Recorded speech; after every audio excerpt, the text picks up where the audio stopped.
নমস্কার, বিজ্ঞান মঞ্চ থেকে বলছি।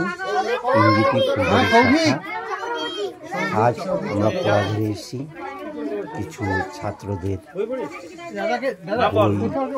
খাতা, পেন্সিল এবং কিছু খাদ্য সামগ্রী দিয়ে সহযোগিতা বাড়িয়ে দিতে চাই।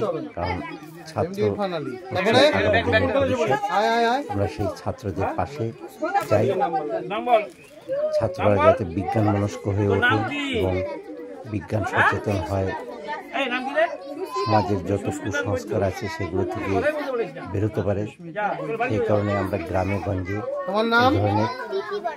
এই ধরনের কার্যকলাপ মাঝে মাঝে করে থাকি। এবার আমরা খুবই মর্মাহত যে এই বন্যায় ছাত্রদের খুবই একটা দুরবস্থার মধ্যে পড়ে যায় এবং তাদের বই, খাতা, পেন্সিল সব বন্যার জলে ভেসে যায়।